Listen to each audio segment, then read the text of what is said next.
Yo, what is up, guys? It's Pedro here, and I'm here with Juan Gotti from Juan Gotti Talking Sports for another Washington Commanders weekly stream. And today we're gonna recap the first week of free agency. Washington only made one outside free agency signing, but they also re-signed a bunch of their own guys, cut some guys as well. We're gonna break all that down. We're gonna break down the moves they made, the moves that they still can make. We'll talk about cap space, Carson Wentz's, press conference, what we think about the trade, and much, much more. And, appreciate you coming on, Juan. And then also Corey from On the Warpath will be coming on in the next 10, 15 minutes or so. So how you doing, Juan? I'm doing good, man. I appreciate you for having me on. As we know, free agency's been kind of terrible for us. We haven't been doing anything. Been pretty boring, but other than that, I'm doing pretty well, man. I appreciate you for having me on as always, man. Yep, definitely. And yeah, it's been a little bit slow for sure.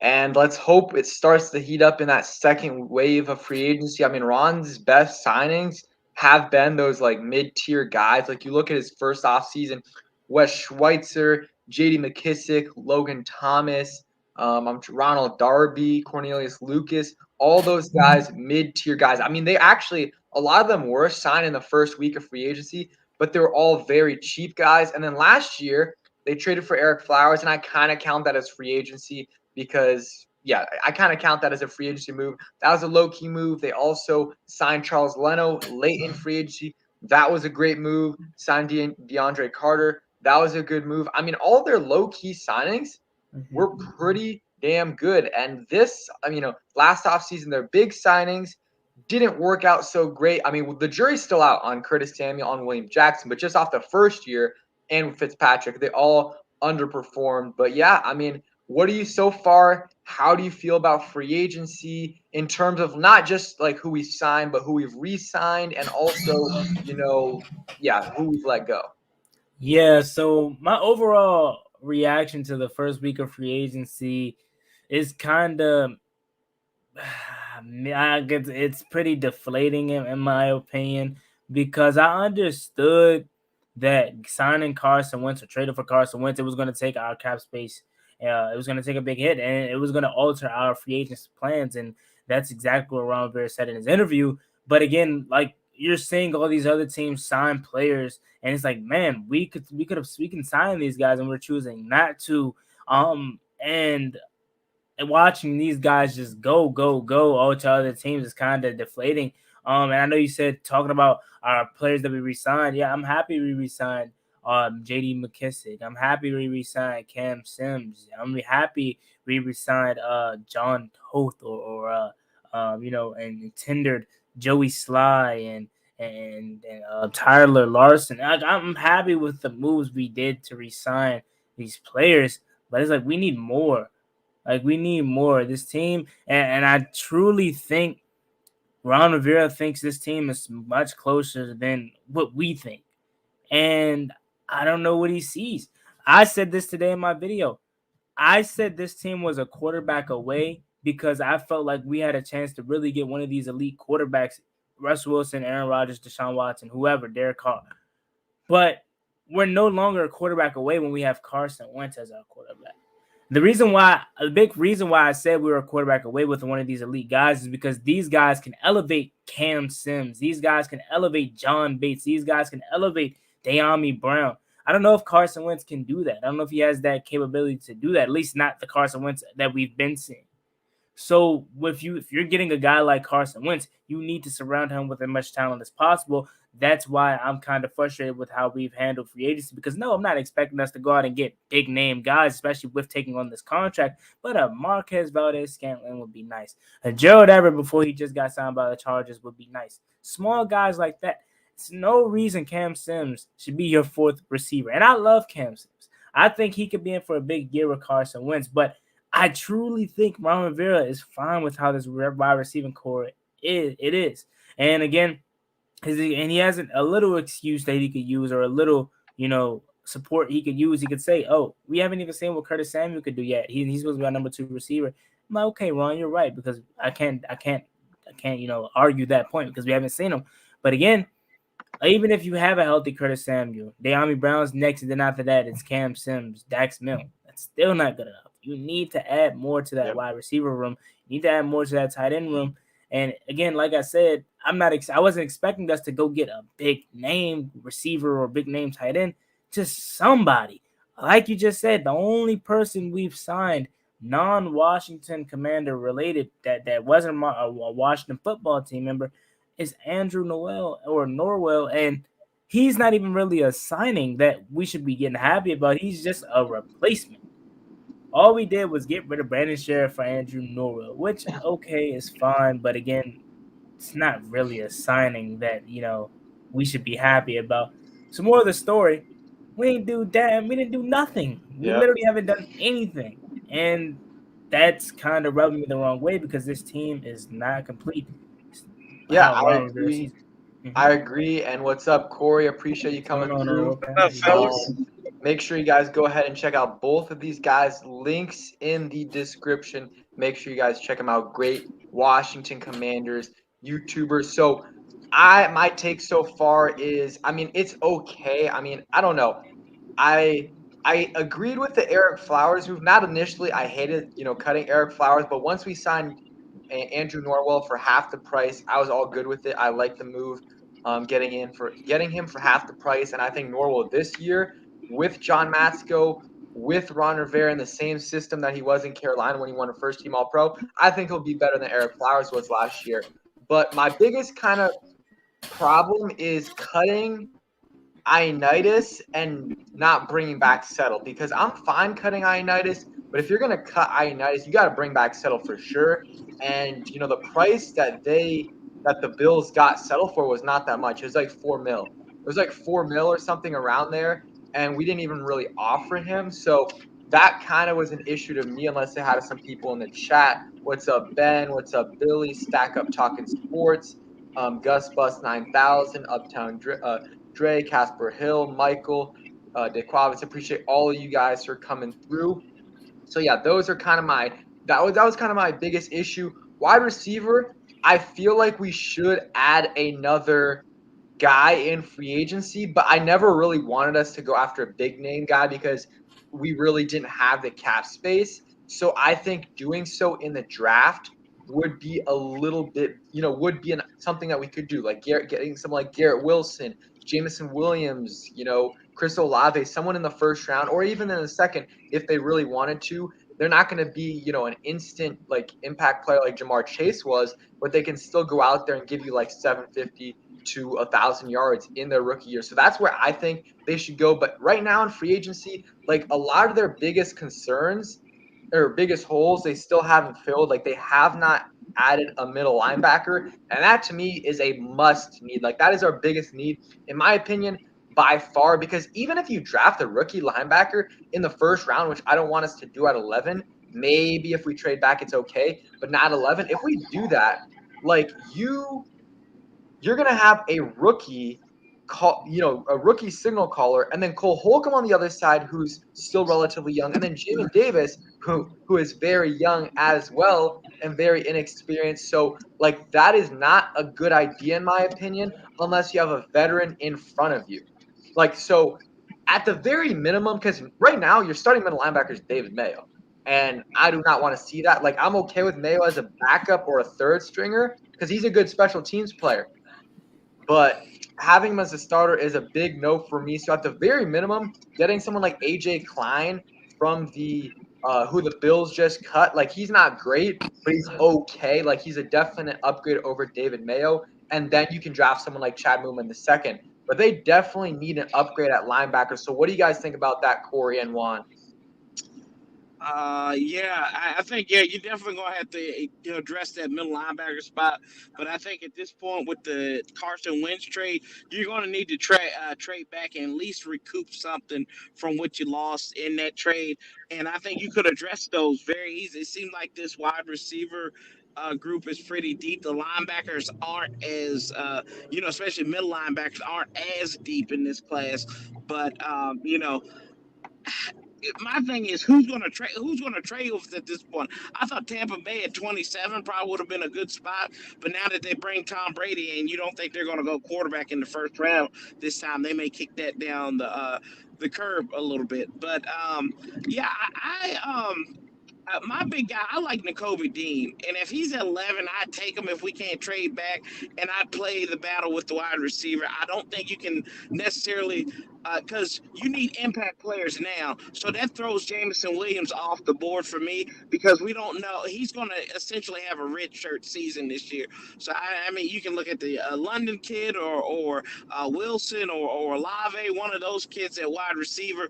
But yeah, you've got to hit on getting a middle linebacker and a wide receiver. I think in this draft, rather than going into free agency, because you want somebody who's going to be there, and you're going to need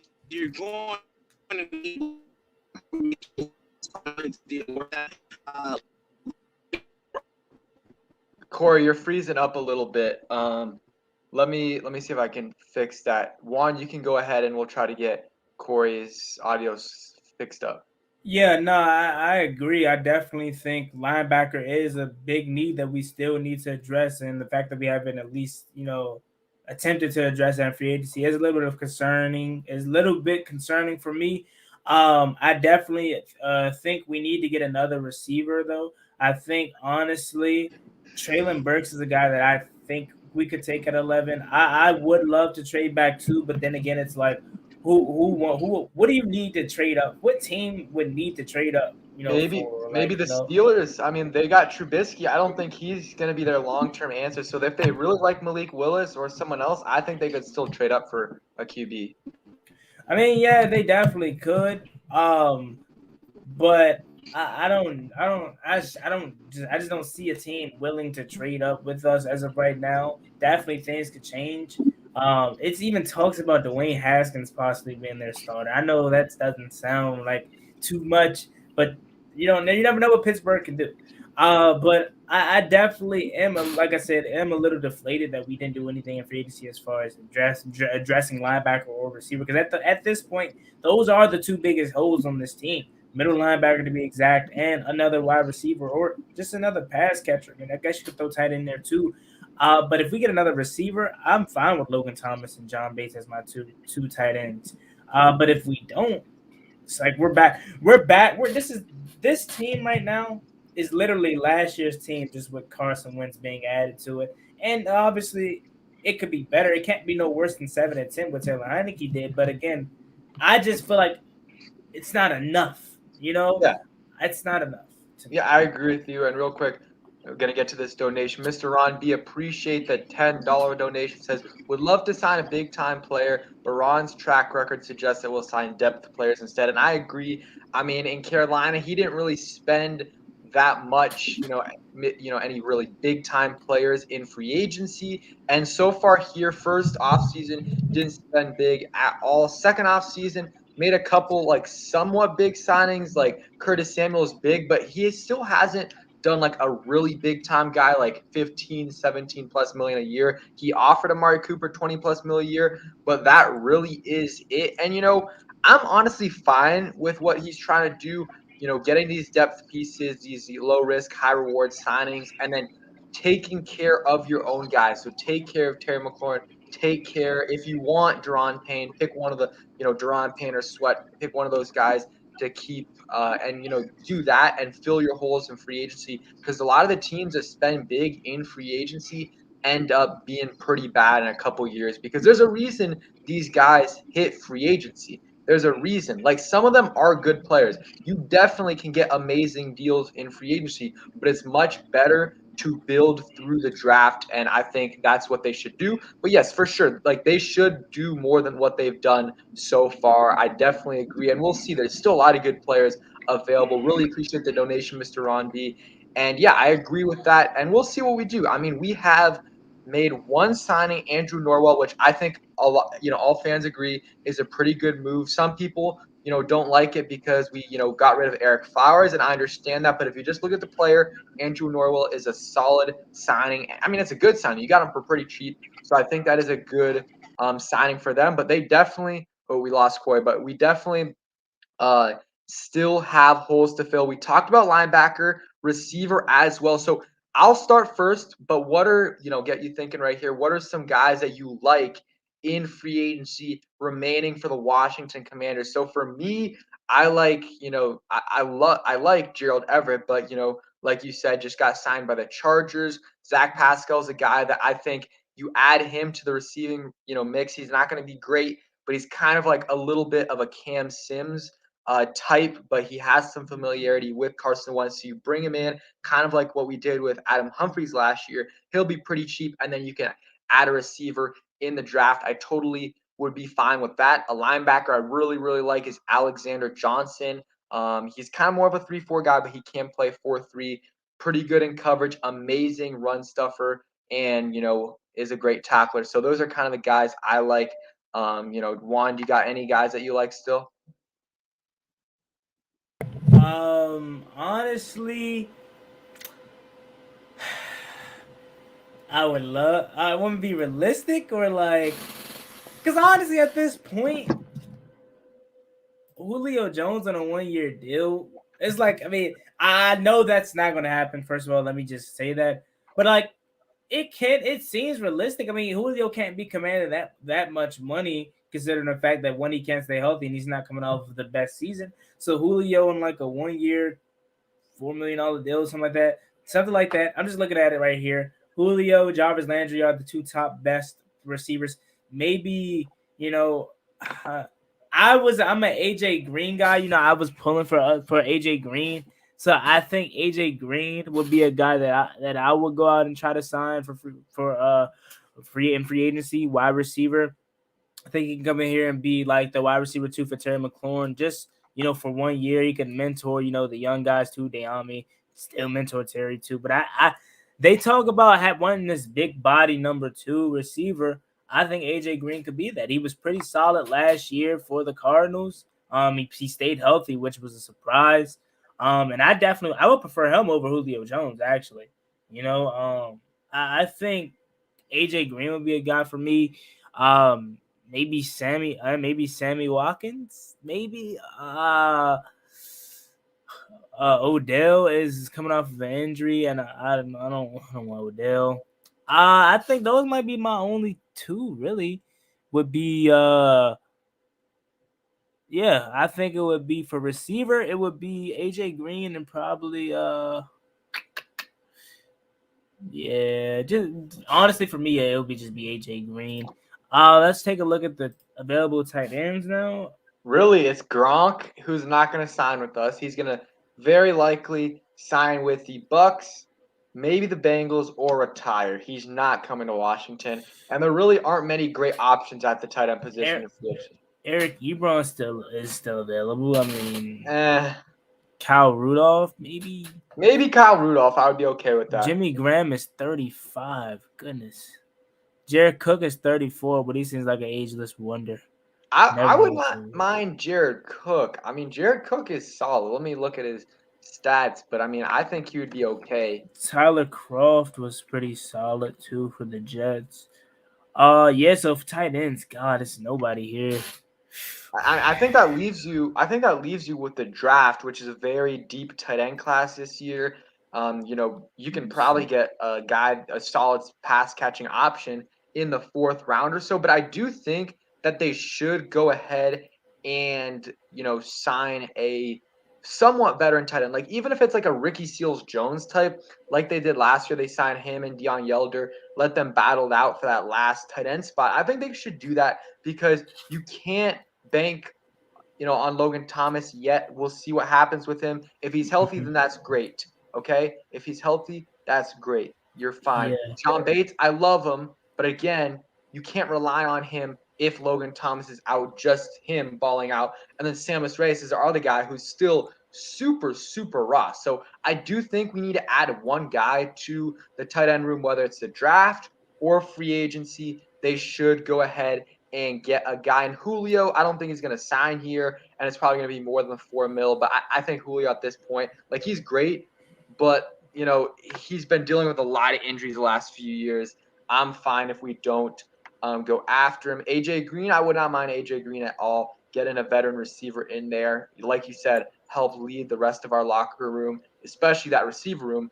But yeah, I think receiver, add one guy in free agency and then maybe add a guy in the draft. That would be my thing. Middle linebacker, though, have to sign a middle linebacker in free agency. I don't care who it is, someone who is better than David Mayo. You have to do that. Like, there's no way you can go into the draft with David Mayo as your starting middle linebacker and then draft a guy, because I personally don't want us to draft the linebacker in the first round. Like, I really, really don't want us to do that. So we'll see what happens. We still have about we got like $11 million in cap space. We'll see the official breakdown of the Andrew Norwell contract to get a better idea of what's happening. In the chat, guys, give me some free agent targets that you want Washington to go after. Just list them. Doesn't matter what position. Let us know in the chat. So let's talk a little bit about the Carson Wentz trade one. So I'll go first talking about my thoughts on it. So, I mean, for me, I don't really have a problem with the player. I think Carson Wentz is a solid QB who at worst is, in that 20s range of QBs and has the potential to be a top 10 QB. So I'm fine with the player. I just don't like that we gave up very likely a second, a third round pick, a second round pick swap for Wentz and a seventh. That's really what I don't like about the deal. And we're paying $28 million we're paying his full salary this year, which really limits what we can do in free agency. That's my biggest deal with it, because I think that, and yes, I know all the people that are going to say, that's the price you're going to pay for a quarterback. Well, I don't think it was for Wentz. Like, I really don't think there was a team out there willing to give up what we did for Wentz. I really don't think so. And also, you have to think we had that slight advantage of being in the NFC, which gives you a slight discount because they are an AFC team. So I think our initial offer was a fourth and a sixth round pick. And then Russell Wilson gets traded away. We're kind of starting to get desperate. And I think we were desperate and they had the right to feel desperate. I think they were desperate, and they had the right to feel desperate because all their quarterback options were starting to go off the board, and they were like, we got to get someone. And it was between Carson Wentz, Jimmy G, Trubisky, and they chose Wentz, which thank God over Jimmy G. And they traded for him, and I'm fine with that. But I really don't think that another team was going to give up what we gave up. Like, I think giving up like a third and a fifth would be okay. That's fine for me. And then have the Colts pay like $10 million of his salary. But, whatever. It's fine. It just limits what we can do in free agency, because this front office is not, I've said it for a while now, they are not very creative when it comes to creating cap space. They are not. Like, instead of manipulating the cap by, pushing some money down the line or converting contracts into signing bonuses, which a lot of teams do, like the Saints and other teams. And I'm wondering if Snyder just isn't like providing them with a lot of money in terms of because if you convert something into signing bonus, they have to pay it up right away. Maybe like Dan isn't willing to do that, and that's why they aren't doing it, because it seems like all the teams in the league are just doing that automatically. Like, we need some cap space. Okay, let's convert this guy's salary into a signing bonus. We don't do that. We had to cut players to create cap space, like the old way of doing things. We're still doing that. So maybe it's the front office, or maybe it's Dan not willing to pay up, because if you look at it, the way they kind of structure their contracts is somewhat creative in terms of making a bunch of void years onto the deals, but they never really convert things to signing bonuses. So that's just something for me. I'm going to look through some guys that you guys think we should go ahead and sign. So someone said Tyrann Mathieu. Someone said Gerald Everett. Gerald Everett just got signed, unfortunately. King Sean, what's up? He says Tyrann Mathieu, Pascal, and AJ Johnson. Let's see, Will Fuller. Let's see. Another person said, or someone said Will Fuller to the Browns. I'm not sure did Will Fuller get signed with the Browns? I'm not sure. No, I don't think so. Yeah, I think it just said they had mutual They had interests. interest, yeah, But because it's you Sean. you want to answer that question, Pedro? Gus. Where is it? Do you want to Says for trade? all you Terry says for all you Terry lovers, would you be okay extending him for 4 years, 100 million, 70 million guaranteed?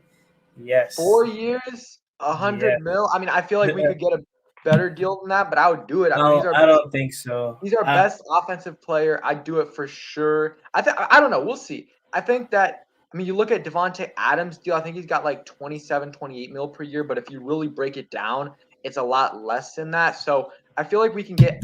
I feel like we can get Terry for in between 20 to 25 mil. And you look at these deals, guys. Like Dak Prescott last year, and this is just quarterback, but it's for every position. Like last year, I'm pretty sure Dak Prescott, when he got paid, was like the second highest paid QB in the league. And 1 year later, he's like all the way to 6 or 7. So like Right. and that's like the cap is going to continue to go up. So we paid Terry 22, 23 mil this year. Like he's already going to be like the fourth, fifth highest paid receiver. The year after that, I mean, Deebo, AJ Brown, DK Metcalf are all available for extensions this year. So they're gonna, maybe pass Terry in the next couple years. Even more guys are gonna pass Terry. So eventually, it'll be a solid deal. You just have to pay early because if they wait till next year, it's gonna, be expensive for two reasons. One, every year you wait, the more expensive it gets because the cap continues to go up. The other reason why it's going to be more expensive is I feel like Terry is going to ball out because he's going to have a QB that Mm-hmm. gets him the ball. So Yeah. that's the risk you take by not paying him this offseason. And I think they're trying to pay him. Like, Yeah. I think people are like, oh, Washington made a huge mistake not paying Terry before free agency started. Well, it takes two to tango. Like, Washington for sure wanted to pay him. But Terry's agent and Terry, they're smart. They're like, I'm going to let these other guys reset the market so then I can get what they're getting. So Exactly. then he was smart. He waited for Christian Kirk to get paid 18 mil a year. So now there's no reason why we won't pay him over 18 mil a year. If Christian Kirk is getting paid 18 mil a year, And, go ahead. no, I was just gonna say, and today DJ Moore just got a 3-year, $20 million extension, or a 3-year 20. Okay. No, I'm going off your point with DJ Moore. I think that's kind of similar with what Terry's going to get because if you look at their production, that's kind of the same range of Terry. So I think Terry's better, but like you just look at the stats, they're kind of similar. If not, DJ Moore might be a little bit better in terms of the stats. And he got 20 mil a year too. Yeah, so I think that's kind of what Terry's going to get in that 20 mil range year, and I'm totally fine with that because, and again, in a couple years, it'll be way lower than that. He'll not way lower, but it'll be like his rank in terms of highest paid receiver will go from like 7 to like 15 in a couple of years. So you just that's what you do. You pay your players. Like we're not letting Terry go into free agency because we're going to be able to pay him because especially with the Landon Collins, trade exception or not trade exception, the post June 1st trade. Why do I keep saying trade? Cut designation, we're going to get $11.9 million in cap space. So we're going to be able to do that for sure. Maybe extend Daron Payne. So I want also guys in the chat, who would you rather keep, Daron Payne or Montez Sweat? I'm actually going to make a poll for you guys on this.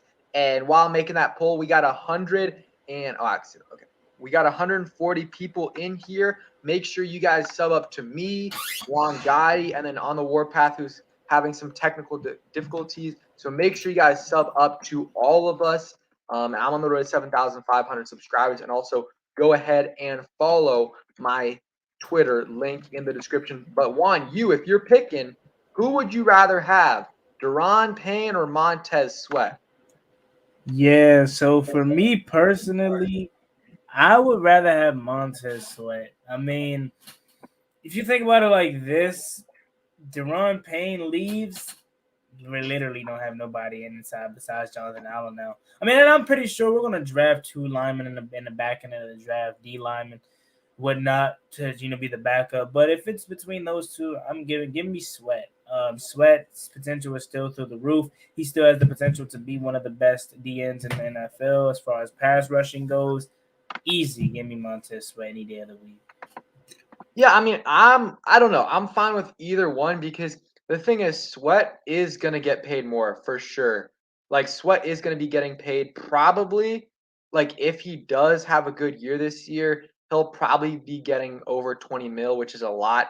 So I just don't know if you're gonna be able to pay Chase Young and Montez Sweat on the edge. I mean, I don't know. I don't think you will be able to unless one of those guys aren't the players we think they are.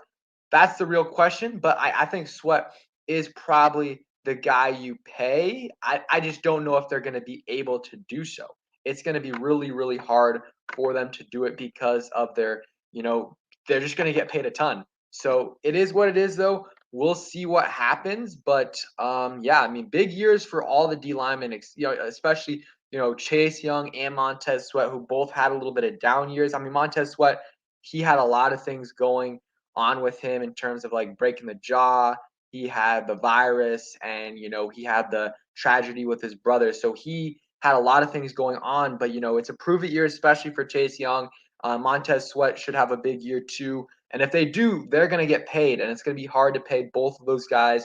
And it really just depends on who's your QB, because if Carson's still your QB, he's going to be getting paid in that 25 to $35 million range. So I don't know if you're going to be able to pay him. But if we have a rookie, then you might be able to pay him. We will see. What's up, Jarris? What's up, Justin? Let's see. Appreciate all you guys coming through. So overall in free agency, we got, again, 11 million cap space. You look at the contracts, we still, Andrew Norwell, technically we have like 16 million cap space, but Andrew Norwell and Cam Sims, deals are not like the breakdowns haven't come out, so that, hasn't been processed yet. So once that happens, we'll probably have like 11 mil in free agency. So Juan, do you think we're going to make any major moves in free agency? No, I think Juan is gone for a bit, but once he's back, I'll ask him that again. So Gus says, would you draft Jordan Davis and trade Payne for a high third round pick? I wouldn't draft Jordan Davis just because we're not spending another first round pick on a D lineman. I just can't have that happen. So I would not do that. No. Yeah. What was the question, Pedro? My bad. I was No, you're good. You're good. I was just wondering, do you see us making any big moves this offseason with the cap space we have? No. I mean, if it was any big moves, it probably would have already happened by now. No. Especially the big move that did happen was Carson Wentz. So, no. Yeah. And honestly, I think the Carson Wentz trade, it is what it is. We definitely got better, and there's no excuse this year for us to not win 9+ games. Like zero excuse, because you go from, first off, you won 7 games with Taylor Heineke, with a first place schedule and a ton of injuries in the second half of the season. Like, if you're like last year, if we had like an average amount of injuries and like virus issues, we probably would have won 9 games. Let's keep it real. We probably would have won 9 games. Like, we would have beat Philly probably both times. Like, definitely, like, we lost to Philly by 10 with Garrett Gilbert and like 20 practice squad players on our team. And then we lost to Philly the second time on a last second pick by Taylor Heineke, again with a bunch of backups in. So that's 2 games already. And that's with the first place schedule. What's up, Philip? We, like, this year, you got a third place schedule, a very, very easy schedule this year. No excuses. You have a better QB, and you didn't really lose anyone that big. Yes, you lost Brandon Sheriff, you lost a couple of depth pieces, but they still got time to fill those holes. So in my opinion, there's no reason you should not win 9+ games this year. Like, do you agree with me on that? Because I mean, like, with everything that happened last year, they still were able to win 7 games. You made an upgrade at QB, easier schedule. What do you think? Yeah, but before I get into that, shout out to my man Jarris. What's going on, Jarris? He just hit 1,000 subscribers today. Shout out, Shout Jared. out to Jarris and Skins fan. What's going on, man? What's up, Skins Still fan? waiting on this too, but yeah, no, definitely. It's no way we're worse with Carson Wentz. Carson Wentz is clearly better than Taylor Heineke, and we went 7-10 with Taylor Heineke. And like you just said, if we didn't get hurt, who knows what happens, right? It's literally no way we can be worse. And if we are, then some people need to get fired straight up. Like, again, it's no way we can be worse. Like, So no, I agree. Yeah, I agree. And again, shout out Jairus. Make sure you guys check him out. What's up, Skins fan all day? Appreciate you coming through. Also, go ahead and check him out. Philip, appreciate the $10 donation. Says the only other move I care about is the captain, Terry McLaurin, getting signed long term. I totally agree. I really hope it happens. They need to get that locked down this year, this offseason, because I don't want to go into free age or go into the season with him as a free agent the next year, and you also run the risk of having to pay him like 3-4 mil a year more if he does hit free agency next year. So I think once that Landon Collins cut processes in terms of like getting 12 mil more in cap space, I think that's when a Terry deal could get done or a Deron Payne deal could get done. But I definitely agree with you. We got to get Terry done. And besides that, like, yes, we should, add some depth pieces, fill some other things around, but got to take care of your own, and Terry is our second best player on the team right now. Yeah, definitely. Yeah, but go ahead. Wait, you said, wait, second? I said best or second because Jonathan Allen's up there. All right. Nah, Terry's number one. I mean, come on, like, all respect to Jonathan Allen, Terry's number one. Chase Young was supposed to be the face of this franchise. It's Terry McLaurin. I mean, come on now. Terry McLaurin is the face of this franchise, man. He's the best player on this team. To each its own, though. I think he's the best player on this team, and it's not even close as of right now. Hopefully, Chase Young. I don't know. I would think, like, if you look at in terms of like their rank, the position rank, like Terry is like top 12.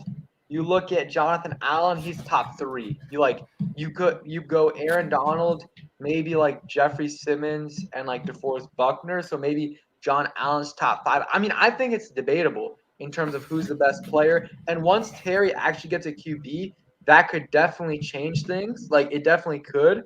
But I don't know. I think it is debatable between Jonathan Allen and Terry. But I mean, it's either way for me, like Terry or Jonathan Allen. But I mean, we can't sleep on what Allen did last year. I mean, Allen, what did he have? 9 sacks for us as an interior defensive lineman. He made the Pro Bowl. So, Jairus, come on. You're saying Jonathan Allen ain't no top 5 defensive tackle? Give me the 5 defensive tackles that are better than him. Give me the 5 defensive tackles that are better than him. Juan, do you think he's a top 5 D tackle? I mean, I think obviously Aaron Donald, let me look up DeForest Buckner. DeForest Buckner had last year, he had 7 sacks, but I'm going to give him the benefit of the doubt because he's had better years before. And Jairus, Jonathan Allen has had more than one good year. Like, he was dominant the year before. He just wasn't getting the sack numbers. He was dominant as a run stopper, and he was getting a ton of pressures. It isn't all about sacks. Like, it isn't all about sacks. It's on the edge, it is a little bit more about sacks because it's easier to do so. But in the interior, it's a lot more about pressures, how good you are as a run stuffer. And I mean, he's one of the best at that. And he had another year where he had like 8 or 9 sacks. So I think, yeah, he definitely had more than one good year. You would agree with that, right, Juan? Mm-hmm. Yeah, definitely. I'm trying to look though. I'm trying to think. Not NFL draft. I'm trying to look for NFL. And Mr. Romby, I could give you that. Donald, I would say for me, the guys that are ahead of him, I would say Aaron Donald, DeForest Buckner, Chris Jones, and Jeffrey Simmons. I don't know if I would put Cameron Hayward over him, maybe, but he's in that top 5 range for sure. He's in that top 5, top 7 range. And I don't think Terry is right now. If John Allen isn't top 5, he's definitely top 7, top 10 in the league, for sure. I was just it's fan favorite. Like, it's really just fan favorite. But I personally think Terry McLaurin's the face of this franchise. Yeah, I think he is the face of the franchise because he is, like, he plays a glamorous position. He's a wide receiver. He's scoring touchdowns. Jonathan Allen isn't. But yeah, I think the face of the franchise is true. Terry, and then whatever. If Carson Wentz ends up being our franchise guy, he'll be one of the faces. And if Chase Young ends up being what we thought he would be at number 2, he'll probably be that face of the franchise with Terry and the quarterback. Ooh, we said Terry in a top 15 receiver. I would say Terry's a top 15 for sure. Let me think about. So Devontae Adams. Let's see, Tay, Hop, Deebo, Deebo, Hill. Tyreek Hill, Jamar Chase, is he in top? Jamar Chase is top Stephon 15. Diggs, SD, Jettis. who? Jefferson. Yeah, Jettis. I mean, I think Terry's definitely for sure top 15. Like, I don't think there's a debate about that. I mean, playing with if you look the last few years, we've had the worst QBR in the NFL, like the worst QBR in the NFL, and Terry's been, that's his quarterbacks. Those are his quarterbacks, and he's been receiving terrible passes from those quarterbacks for many years, and he's still producing at a very high level. So and that's a good point, Kevin, the PRF. It's impossible to properly rank Terry because of how bad his QB play is. But even with the terrible QB play, he's still putting up, great numbers. Mike Evans. That's a good point too. That Jared just made a good point. He's like Deebo ain't a top 10 receiver or a top 10 receiver. He only had one good year. I mean, that's true. Nah, Deebo for sure. I would take Deebo over Terry now for sure. But then again, that's a good point. Then you look at Cooper Kupp. Cooper Kupp had a crazy year. I mean, and I'm sure before better than Terry. No, no doubt Cooper Kupp's better than Terry. But I'm trying to make the point that you can say he had one breakout year, but let me look at Cooper Kupp before that. Cooper Kupp 900 in 2020, 1,000 in 2019, 518 and 800 in 17. And you look at Deebo, and obviously he's been in the league longer than Deebo. Deebo came in 2019, but the point is, all it takes is for a person to have one breakout year, and they will be a top receiver in the league. Exactly. Deebo's been in the league for 3 years, so you can't expect him, like Jairus, you can't expect him to have 1,200 yards in his rookie year. Let's see. You look at his stats. He had 800 yards his first year. Second year, he was out for I don't know how many games. And then this year, 1,400 yards plus 500 rushing. Yeah. All it takes is for a person to have one good year. So yes, Jairus, Jairus says, so you mean to tell me you can have one good year and be better than someone? Yes, for sure. I mean, look at Jamar Chase. Jamar Chase. If you're young, okay, let's look at this. If you've been in the league 12 years and then you have one breakout year, that is an outlier. But if you're Deebo Samuel, who's played 3 or 2 years before this year, that's not an outlier. That's the player he is becoming.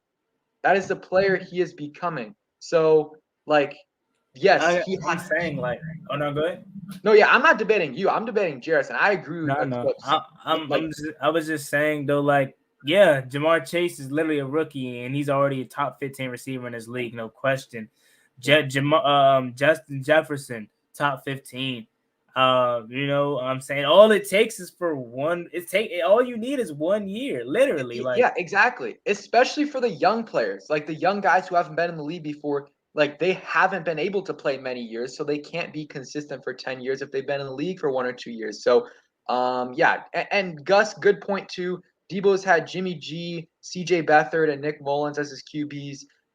He's been, been with bad QBs. So, Deebo, I don't know how we got to this point about debating receivers, but Deebo definitely, in my opinion, is over Terry for sure. Well, I mean, in terms of an offensive weapon, I would, yeah. No. I was just agreeing with you. Yeah, in terms of offensive weapon, yes, definitely. Because you look at Deebo Samuel, he was used as a receiver a lot, but they used him all over the field. So I mean, Deebo, he's a top 15 receiver, but I would definitely probably say he's more of a top 10 playmaker than he is a receiver.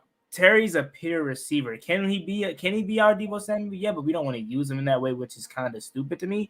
But if we're talking pure receivers, Terry's top 15. But here's the thing too: Deebo still had 1,400 receiving yards this year. He's still a great receiver, even not getting that many targets at the end of the day, we all agree, though, Terry's a great player. He's going to get paid like a great player. He's one of the faces of the franchise.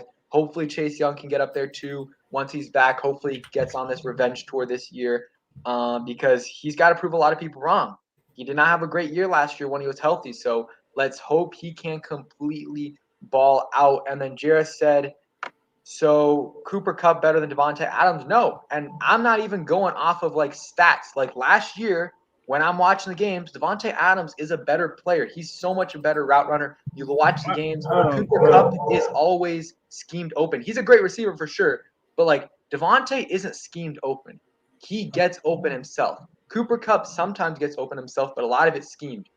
We can easily settle this, right? All Jarrett has to do is literally type 15 receivers that he think is better than Terry McLaurin or Deebo Samuel, whoever. Just give me your top 15 and we'll discuss it there because it's literally 15. Like Terry's top 15. Like it's literally not 15 receivers better than Terry, Deebo, and or Justin Jefferson or God, what is his name? Jamar Chase. I want to hear your top 15. Since I go by body of work, you ain't getting over nobody on my list for having 1 year. Yeah, but if you have 1 year and you've only played in the league for 1 year, like I mean, like you can't really compare it against anything else. So I mean, we're getting off a little bit of a rant here, but I mean, I think you can overtake guys with only playing in the league a couple years. Like Deebo has played in the league 3 years, but he's injured for a full year basically, and his rookie year he was a beast. I think Deebo for sure is a top 10 receiver, definitely a top 5 offensive playmaker in the NFC. Dave and DC appreciate the $10 donation. Says Pedro Juan, free agency needed a middle linebacker, not yet. Offense was so terrible 2021. I like Jameson Williams or Garrett Wilson first round, and then go with a Kenneth Walker III in the second. Hashtag take command. Appreciate that donation, Dave and DC. Yes, we need a middle linebacker for sure. And I don't know. I mean, we're running out of options, but I really, really like Alexander Johnson, who's still available. There's some other guys available for sure. AJ Klein, who played for Carolina, played for Buffalo. And then I agree with you, Jameson Williams or Garrett Wilson. I think I would rather take Garrett Wilson just because of the injury concerns with Jameson Williams. And my preferred situation is trading back and getting whatever top receiver is there. If you can trade back, because not every team's going to be willing to trade back with you. But I agree with your assessment. Definitely still need a free agent or a middle linebacker, and to add to our defense, and then receiver. Either Olave, London, Garrett Wilson, Jameson Williams in that 11 to 20 range. If we do decide to trade back, what do you think about what David DC said? And appreciate the donation, man. Yeah, I think we still definitely need to get a free or get a middle linebacker. Offense so far 2021, I like Jameson Williams or Garrett Wilson in the first round. Jameson Williams going to have a red shirt first year. I don't know how good his rehab or treatment is going, but I definitely don't think he's definitely not going to be ready by week 1. So I don't think he's going to get. I don't think he's going to be a first round pick. But the only way I see us possibly, it would be good for us to get him is if we trade back. If not, like a Traylon Burks, like a Sauce Gardner or Derek Stingley there. But I personally don't think those two guys are going to be there. So again, Jameson Williams would definitely be a good pick. But again, I wouldn't take him that early considering the fact he tore his ACL not too long ago and he won't be ready week 1. This is Garrett Wilson first round, and then go for it with Kenneth Walker III in the second round. I still have a lot of film to watch, or not film, but still have to look at these guys, a lot of these guys. So Kenneth Walker, I'm not too familiar with at this moment. He's a running back. I think I forgot to mention talk on this point. I would not take Walker in the second just because I think we have some other more pressing needs, and I love Walker. I think he's going to be a beast, but I think you can find really good value at the running back position with your 2 7th-round picks. You see it every year. Beast running backs in a late round. So that is what I would do. because we did bring back Jaden McKissick and we have Jarrett Patterson. So I would rather not spend a second-round pick on this. Let me respond to Gus. He says, so these are the receivers he thinks are better than Terry. Kupp, Adams, Hill, Jefferson, Keenan Allen, Diggs, Godwin, Moore, Michael Thomas, Chase, CeeDee Lamb, Deebo, DK, Amari, and A.J. Brown. I'll say the guys I don't think that are better than Terry that you put on this list. I think Kupp is. I think Devontae Adams is for sure. Tyreek Hill is. Jefferson is. I wouldn't say Allen, honestly, because if you look at the stats, he kind of averages like 1,100 yards a year, and that's with Justin Herbert, with Phillip Rivers. Like, he's doing that with top 10, top 15 guys, and the last couple of years with a top 5, top 7 guy, and he's putting up similar stats to Terry. So I would take Terry over him. Like, you give him Justin Herbert, Terry's like 1,300 yards. I think Diggs is better than him. I think Godwin is better than him. I think DJ Moore kind of on the same level. But you can make the argument for one or the other. Michael Thomas, I'm not really counting that because he's been out of the league for he hasn't played in 2 years. Jamar Chase for sure. CD, no. Deebo is better than him. DK Metcalf, no. You saw what he did this year. In 3 games without Russell, he was not great. And yeah, I mean, if he had bad QB play, he would not be the same guy. And then Amari and A.J. Brown, those two are debatable. But let's see. King Sean says CD isn't better. I mean, you look at DK, he has not produced. With Geno Smith, he did not produce. And if he had what Terry had at QB, he would not produce what Terry did. I want to see CeeDee Lamb's stats this year. Let's see. CeeDee Lamb had 1,100 yards. 1,100 yards with Dak Prescott as his QB. So you give Terry Dak Prescott and you give CeeDee Lamb Heineke. Terry for sure has better stats than him. And he says AJ Brown debatable. Yes, if you watch AJ Brown is an athletic specimen, but he in big games every time I watch AJ Brown play, he always has drops and he's always injured. I'm pulling up his stats right now. First year 1,000 yards, second year 1,000 yards. This past season 869 yards. With a better QB situation, Terry's numbers are better. Honestly, yeah. So that's it for the Terry debate. But I think Terry is a top 15, top 12 guy, and once he gets a good QB, his numbers will be top 10, top 12. His numbers aren't necessarily top 12 right now, but once we do get a good even with Wentz, I think Terry will prove that he is a top 12, top 10 guy for sure. And yeah, I think a lot of those guys that listed are only better because of the QB situation they're in. Exactly. I mean, I honestly, I'm not saying I'm getting tired of talking about this, but it's not we've been saying this same thing for 3 years now since Terry's been a rookie. Wait for Terry to get a quarterback. And we're still not giving him a quarterback, and he's still putting up 1,100 yards, 1,000 yards.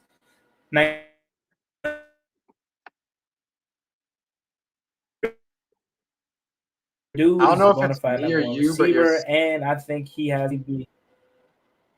Oh no, I was just gonna say you're freezing up a little bit. I don't know if it was me or you, but can you talk real quick? Let me see if it's okay. No, it just blacked out. I don't know what happened. No, Terry is definitely a number one receiver in this league.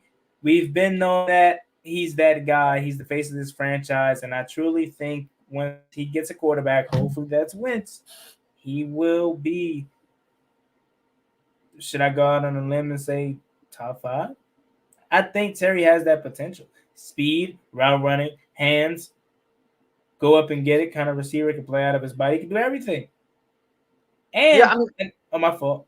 No, go ahead. Now I was gonna say, and another thing that's holding Terry back is the coaching staff, the play designs. I mean, how many times have we watched Devontae Adams be isolated one-on-one in the red zone? It doesn't matter how good he's having of a game. It doesn't matter what they do. It doesn't matter what they play against. They know it's Devontae Adams, and somehow the Packers always find a way to isolate Devontae Adams one-on-one in the red zone. All he did was do a All he did was do a in and out, not an in and out, in, and then he goes back out towards the sideline.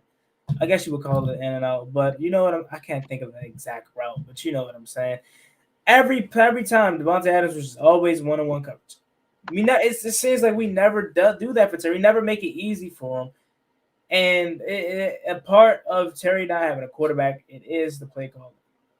Yeah, and I think I'm not even the play calling, but like he doesn't have another receiver there helping him. Play Like design, I should say. everyone is. I mean, that's true. That is very true.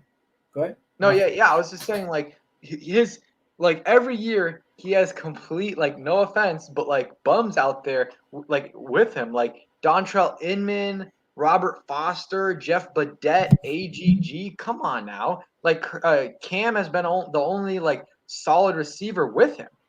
Yeah. Like that is really, really killing him. And what's up, Rio? Appreciate you coming through. Make sure you guys go check out the interview he did with Cameron Curl. That was great. Make sure you guys check that out. And while we're talking about that, make sure you guys sub up to me on the road to 7,500 subscribers. Go ahead and follow my Twitter link in the description.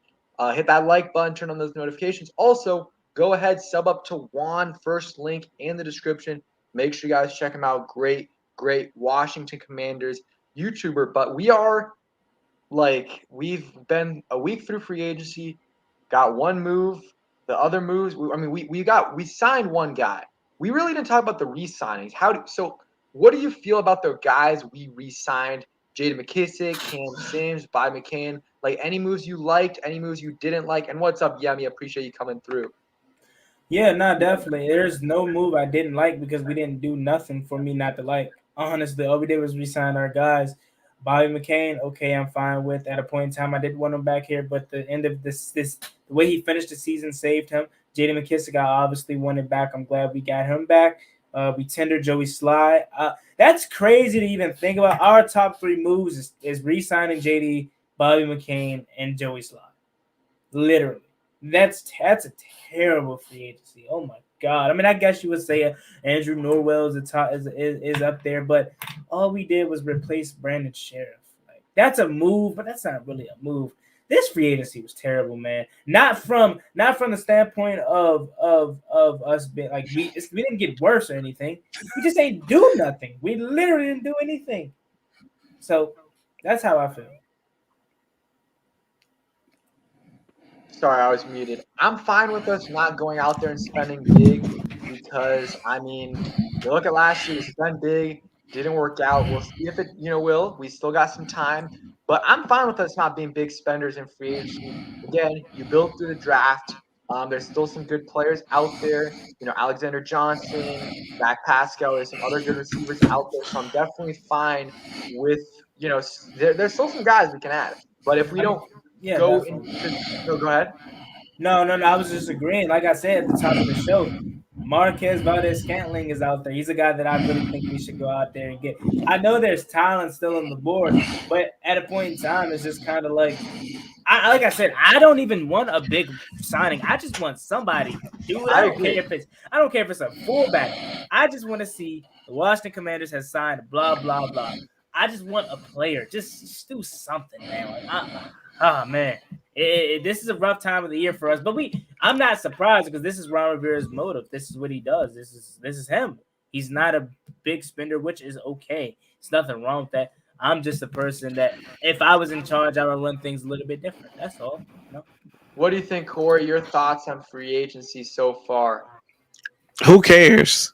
We get too damn tied up in this, y'all. Like, everybody, we writing checks for everybody that's getting these big deals, and we always see that these big free agents, they always go somewhere else and they fall out. They don't have a nominal success, right? I don't really care because you get to the point. Don't forget, you've got a lot of guys around June that will get cut as well. I mean, I think our best free agent last year came afterwards, and I think that was Charles Leno, right? Charles Leno came. Best signing. Right. He was our best signing. So people get all upset on the new league year. I'll wait till the summertime and bring some of these cats in. And, our bargain, we used to get bargain guys. J.D. McKissick, a guy that everybody was like, oh, my God, we shouldn't let him get away. He was one of those bargain deals. Logan Thomas, yes, Wes my boy Schweitzer, Logan. Yes, Ronald come on now. Darby, Cornelius Lucas. Come on, all Pedro. those guys. Come on DeAndre now. Carter last year. Talk to me.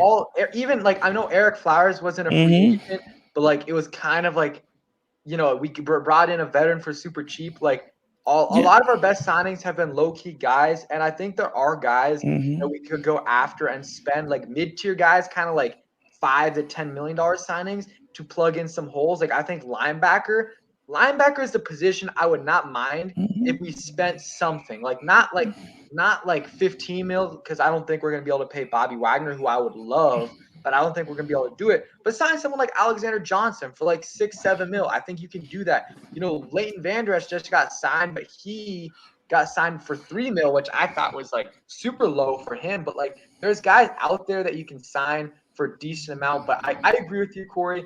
Like, you know, you do not build through free agency. Like you just don't. The teams that like the Jaguars in a few years are going to be in cap hell because they're going to be paying like 5 to 10 guys 15 mil a year, and their quarterback is going to be off, you know, on his second contract. So they're going to be screwed unless some things change or they hit on all of those guys.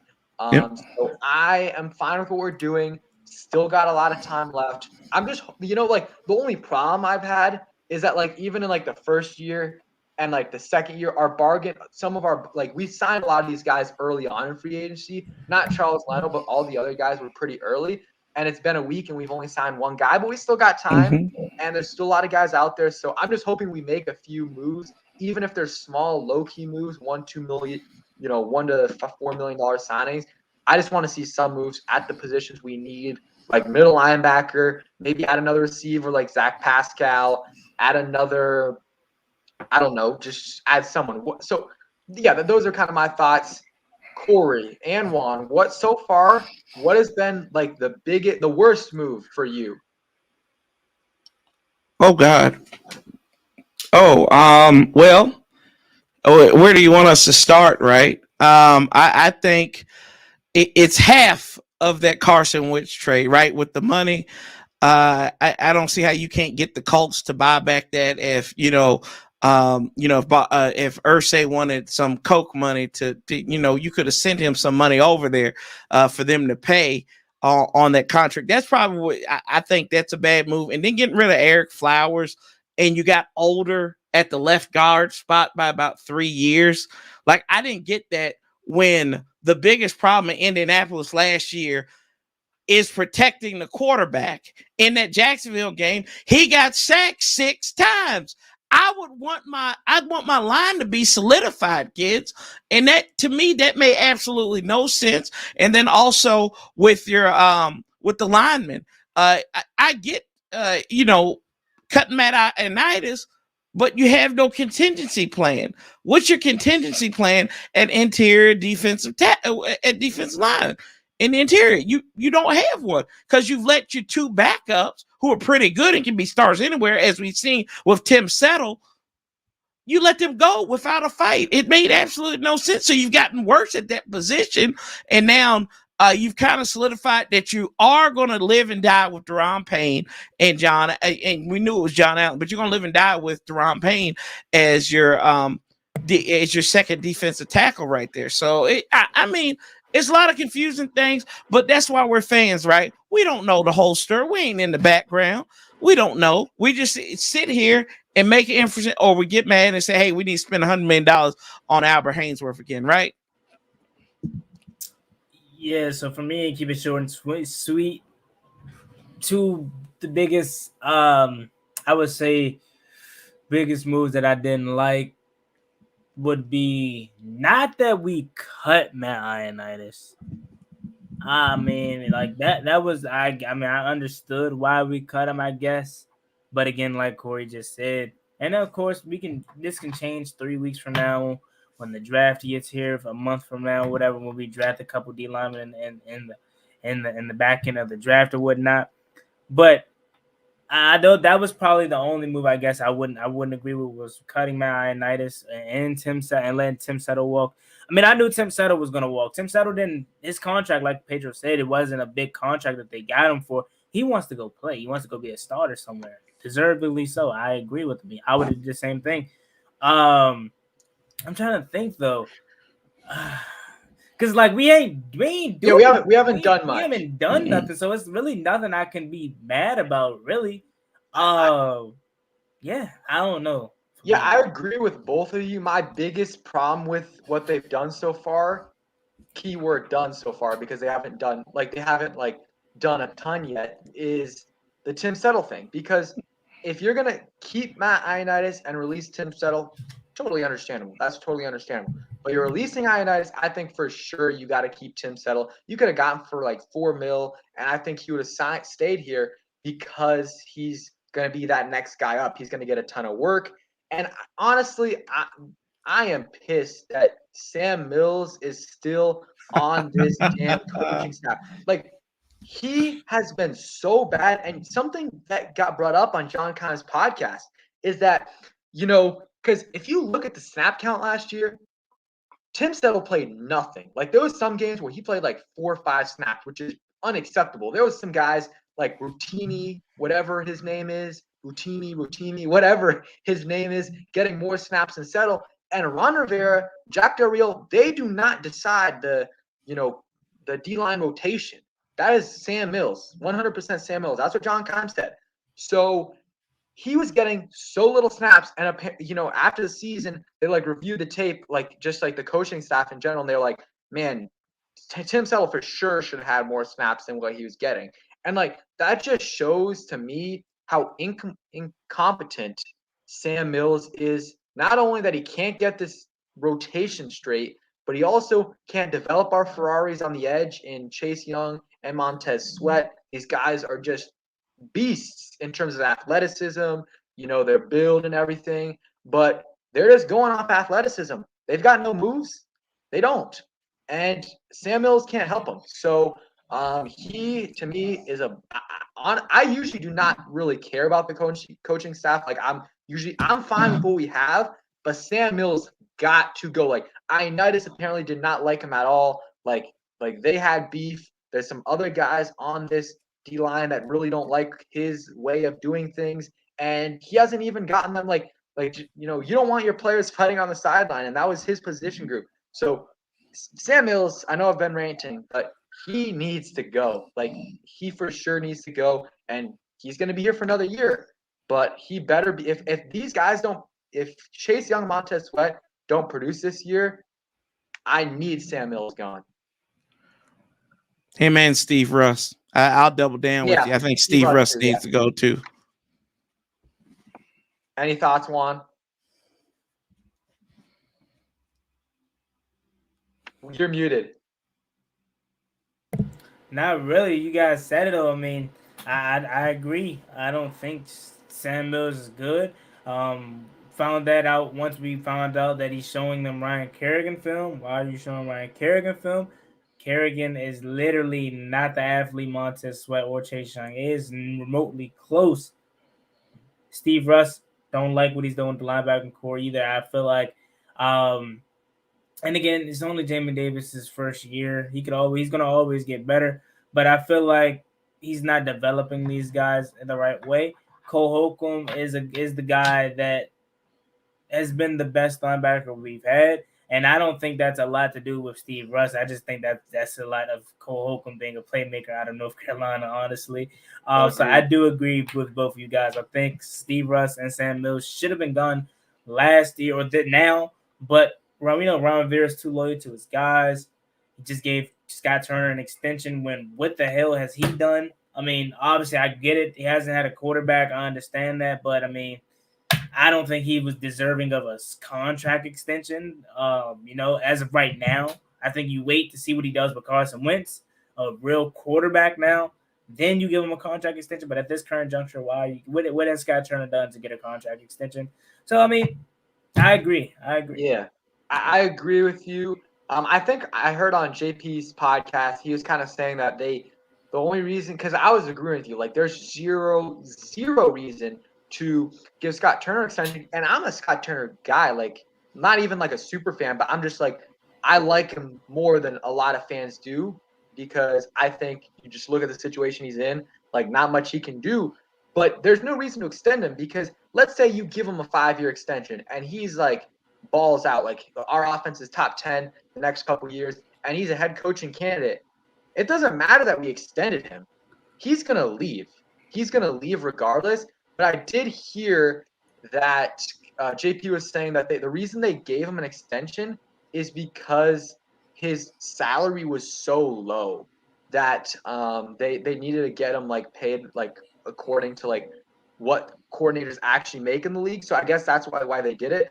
But whatever, it's not a big deal. But yeah, I would like to see what he could do this year before actually extending him. So we're going to wrap it up in like 10 minutes or so. Any questions you guys have, go ahead and put it in the chat. We got 150 people in here. So make sure you guys sub up to all of us. I'm on the road to 7,500 subscribers. Link to Juan and Corey's channel in the description.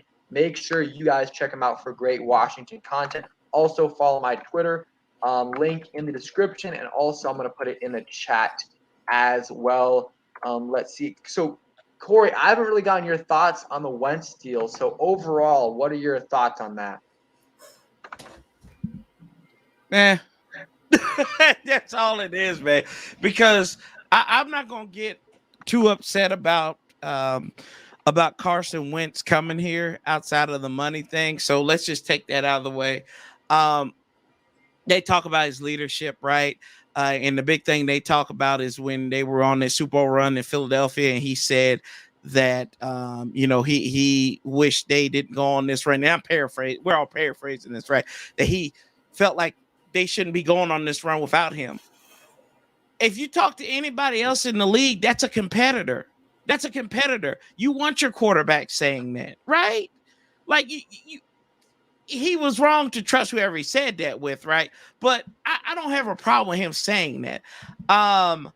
He has criticism, but everybody does at this point. I think he's a young man who comes in here and he fits the mold of what you need at quarterback. The guy is he's pretty much straight-laced for the most part. And with the history of Washington and everything, you have to find a guy who can be the face of your franchise that is pretty much controversy-free in a sense. Carson kind of fits that. Like, we know what his history is. He might not be open to coaching criticism or lack thereof, but you got to think, Frank Reich put his neck out for this guy, and he didn't play bad. And I'll tell people this. I think, and this might be a hot take, Ron Rivera is a bit better head coach than Frank Reich. Like, don't even get me started on that. Frank Reich, all his teams start like at 1-4, 1-5. So this was a common trend, even with Carson Wentz, that they started out slow and then they got hot during the middle of the season.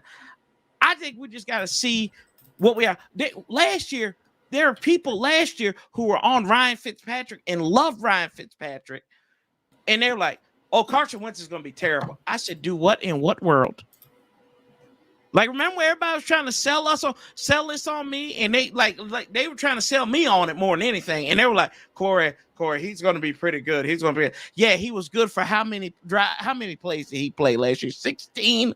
Y'all, come on, man, it ain't that bad. If it works out, hey, we re-sign him. If it doesn't work out, his contract is not guaranteed, and you can get rid of him next year. So you just really essentially give up a 3 if that's the case. But sorry for long-winded answer. But no, you're good for sure. And I agree with you for sure. I mean, I don't like the contract. Like, I would love the Colts to pay, even if it's $5 million, but like $10 million or more. And the compensation too. Don't like that we gave up a 2 and a 3, very likely. But yeah, I agree with most of what you said. And it seems like a lot of his teammates love him. So I don't think that's going to be that much of an issue. Someone said, Art Solano says, expect the sacks to increase over Heineke. What I'll say about that, and maybe it will. And Heineke, here's the thing with Heineke, though. He avoided a lot of sacks, but at the same time, sometimes he would hold the ball for so long, and takes too many unnecessary sacks. So even when he would save himself from a sack, he would get himself sacked at the same time. So I don't know. I mean, Carson Wentz last year, let me look. Carson Wentz last year got sacked 32 times. So I don't know. That's not that bad. That's like 2 a game. So I mean, and their O-line last year was actually worse than our O-line if you look at PFF, and they had a bunch of injuries. Like a lot of their guys were in and out of the lineup. And Art Solano says our O-line just got worse, and Heineke made that O-line look good. I don't agree with that last part at all. I don't think Heineke made our O-line look good at all. I mean, when our O-line was healthy, they were balling out. Like in some of those games when Keith Ismail was playing and like Cornelius Lucas at times and some other guys, okay, whatever. He made the O-line look good.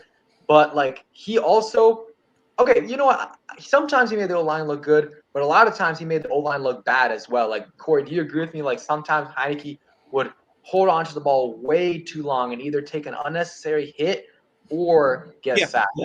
Yeah. Oh, absolutely, Pedro. And I mean, none other than the times that I remember going to the Giants game and towards the end of the game, and he threw that interception right to the Giants, right? And thankfully, the defense was able to hold on and give him another shot. Like, he's very boom bust, and I think sometimes the bust showed more than the boom there. You know, he's a backup quarterback in this league, and there's nothing wrong with that.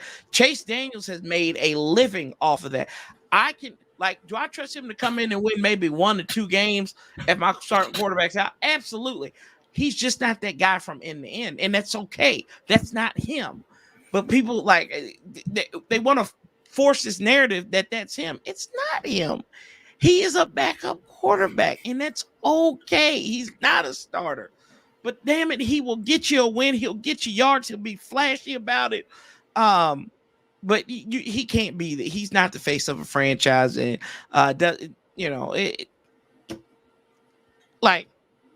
we've been so snake bitten over the years. We're like, an average quarterback is the answer for us.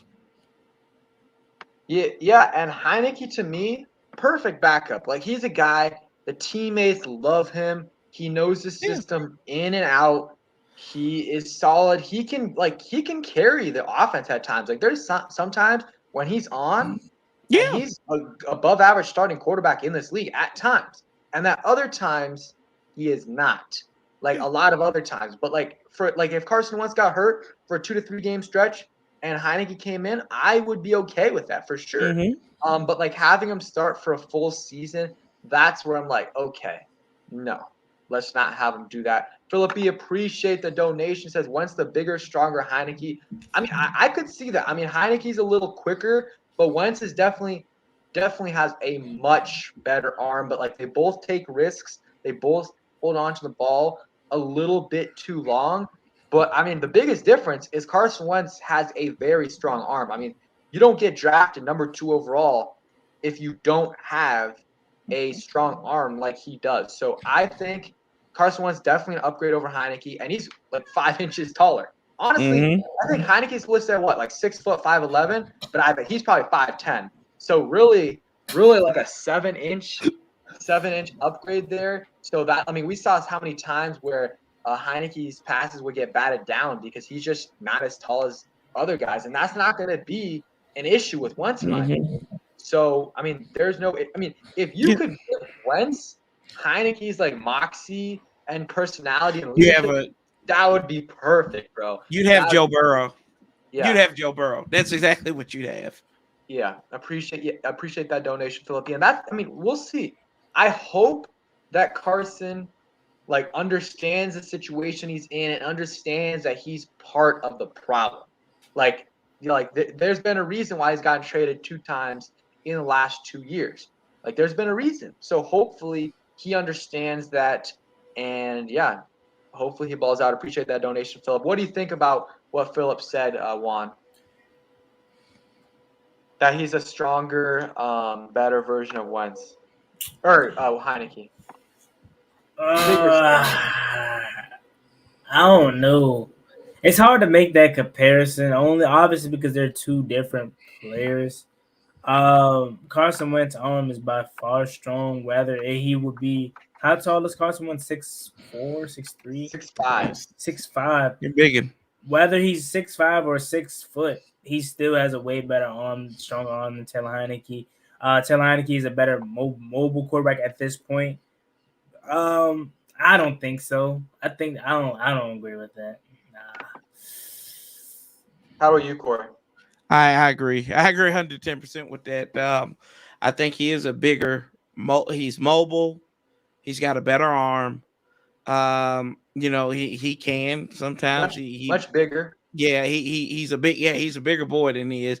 So I think they're similar. You can write the same. You pretty much can write the same book. It's just retold Like they both make like crazy plays sometimes. They're and some reckless. questionable decisions. They're reckless. They can be reckless as crap with the ball because they can make plays look really good and be really bad. And this is a great point that Philip just brought up. I just have all these memories of Kerrigan missing sacks on him, and Heineke sometimes, somehow, some way would be getting like a guy running straight at him, and Heineke would either do that like little duck thing, or he would just somehow just not get sacked. And Wentz seemed to do the same exact thing against us every time we played him on Monday night, and then that week 1 game where we're on top of him like 3 guys, and then he throws that bomb to Nelson Aguilar for a touchdown. So I actually definitely see some of the parallels. Like obviously there's things that are completely different, like their height, their size, arm strength, and then leadership. But like there are some parallels to their games. Oh yeah, no doubt about it. So let's see. So we're gonna wrap it up here. Appreciate everyone coming through. Appreciate Corey, Juan, again, 140 people in here. Like the stream and sub up to all of us. Free agency content, but it's going to be coming on all our channels in the next week or so. Whenever we make a move, I'll be posting a video. Let's hope we make a move soon. I think this second wave of free agency will start to sign some of these lower key guys. I don't think maybe we'll see. Maybe we'll make a big name signing, but I just don't see it right now. One last thing I want to talk about before we wrap it up. The draft. I have been in this team for a while. I'm team trade back in this draft. If we have the ability to trade back, I 100% think we should trade back because we need to recoup some of those assets we lost in the Carson Wentz trade. We really need to do so. And would have been really nice if we kept Settle, we trade Payne and we get a second or third round pick and we have Settle start right away. That was a big mistake, in my opinion, by Washington not bringing back Settle. Maybe they'll sign Star Lutulelli or Akeem Hicks, someone like that. But I'm team trade back. You got the Steelers at 19, who I think we're in the sweet spot for a QB because you look at I think there might be one team ahead of us that might take a QB, either Carolina or Seattle. There's definitely going to be a QB sitting there at 11 that teams are going to want. Whether it is the Steelers, who just signed Trubisky, the Lions apparently on the QB market. There's other teams as well, maybe the Saints, maybe the Falcons. There's teams, the Browns. Wait, no, sorry. I don't know why I just said the Browns. But there's teams, the Colts as well. The Colts are a little after us, right, in the draft order. They might need to keep. So there's going to be teams. And if we can trade back, I think you 100% need to do so because, there's going to be, if you're taking a receiver, there's going to be 4 guys that are very closely ranked in terms of where they should go, where you're taking them at 11. If you go to 18, one of those guys, 19, there's going to be one of those guys still there. You can take them and get assets and get some other guys. Yeah, definitely. I'm still personally haven't came up with what I think will be best for us. I'm still thinking about that. Whether take a receiver at 11 or move back, I still don't know yet. So I'm not going to answer as of right now because I'm still making my decision. I definitely think if we do trade back, it will be for the better too. Better though because we can recuperate some of those picks back, especially a 3rd round pick. But again, if a Traylon Burks or Chris Olave or something like that is that they're at 11 for the taking, I don't know if you can pass up on that. So again, I'm still thinking about it. I don't know. Yeah, I'm team trade back, recoup some picks, right? Go in there and get you some more picks because you got to hit on these, especially your first 2-3 picks. These have to be players that can play instantly. And I want to be a wide receiver, and I want it to be a middle linebacker. It's got to be, and that had to be in that order, but it's got to be one of those two in either order. Yeah, so I'd be team trade back, get some picks, and then maybe might have 2 2s, and then that kind of races losing that 3 to Indianapolis. So something to think about. Yeah, and Clyde says, why do you want to trade Payne? He's our most talented DT tackle. I'm not saying now, because now that we got rid of Ioannidis and Settle, no, we can't really trade Payne unless we have a replacement ready. But I was saying one thing they could have done is trade Payne, keep Settle as your starter, and maybe even keep Ioannidis. But that's out of the question now. And I love Payne. The only reason I was saying that is because it's going to be hard to pay Payne, Allen, Sweat, and Chase. One of those guys is going to be gone. So if you can get it, I just don't want to see one of these guys walk away for a 3rd or 4th round compensatory pick. Like Brandon Sheriff is different because I don't think another team was going to be willing to give up much for him because of his contract, his position, his age. But yeah, Akeem Hicks would be a good replacement. If we could get Akeem Hicks, I would totally love that. But we're gonna wrap it up. Appreciate everyone for coming through. Let me shout some people out: Yemi, Caleb Sims, Sway Run, Gus Bus, Nick, Brian, Clyde, Philip, Movum. Let's see, Lane, the Code Talker, Uptown Dre, Michael, and many, many more people. Brent, appreciate everyone for coming through. Subscribe if you guys are new, and appreciate Juan and Corey for coming on, guys. Appreciate you for having me on, man. Appreciate you. Yep, and yeah, peace, guys. Peace. Peace.